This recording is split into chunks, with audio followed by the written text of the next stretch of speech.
Alors, je vais lire un texte qui est tiré de La cause et l'effet de Charles F. Haanel, celui qui a écrit La clé de la maîtrise, mais là c'est tiré de La cause et l'effet, qui vous montre que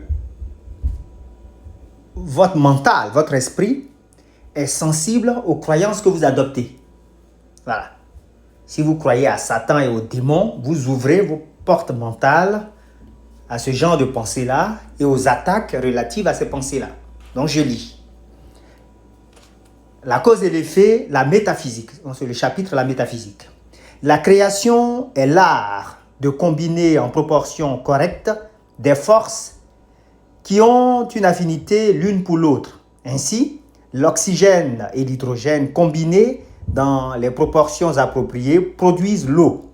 L'oxygène et l'hydrogène sont tous deux des gaz invisibles, alors que l'eau est visible.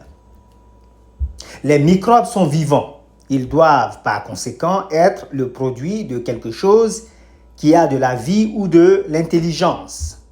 L'esprit est le seul principe créateur dans l'univers et la pensée est la seule activité que possède l'esprit. Par conséquent, les microbes doivent résulter d'un processus mental. Une pensée est avancée par le penseur. Elle rencontre d'autres pensées avec lesquelles elle présente une affinité. Elles s'unissent et forment un noyau pour d'autres pensées similaires. Ce noyau envoie des appels dans l'énergie sans forme, dans laquelle toute pensée et toute chose sont maintenues en solution et bientôt, la pensée est revêtue d'une forme qui correspond au caractère qui lui est donné par le penseur. Donc, ça, c'est une première partie. Maintenant, il va donner un exemple concret de ce qu'il vient de dire, en fait. 1 million d'hommes torturés ou à l'agonie sur le champ de bataille émettent des pensées de haine et de douleur. Bientôt, 1 autre million d'hommes meurent sous l'effet d'un microbe appelé la grippe.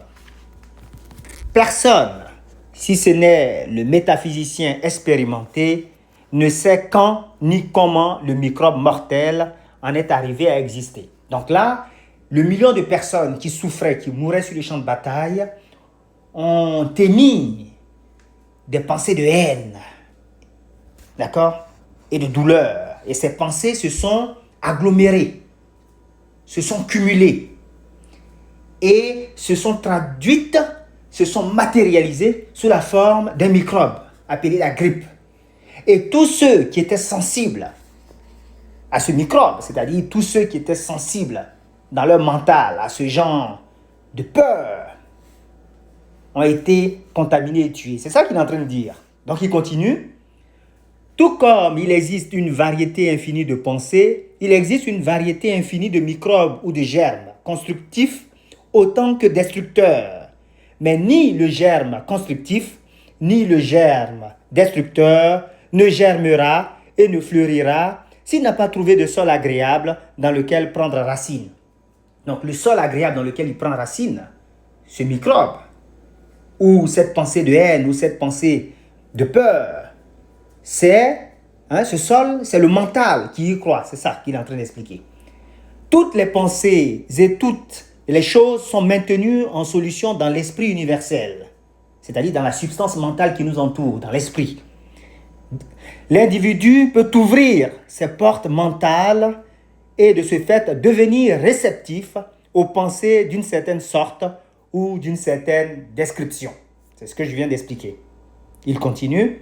S'il pense que des magiciens, des sorcières ou des mages désirent lui faire du mal, il ouvre la porte à l'entrée de telles pensées et il pourra dire avec Job, « Ce que je crains, c'est ce qui m'arrive. » Si au contraire, il pense qu'il existe des personnes qui désirent l'aider, il ouvre la porte à cette aide et il découvrira que, qu'il soit fait selon votre foi, est aussi vrai aujourd'hui qu'il y a 2000 ans. Voilà, ça c'est un extrait de La cause et l'effet de Charles Haanel au chapitre La métaphysique.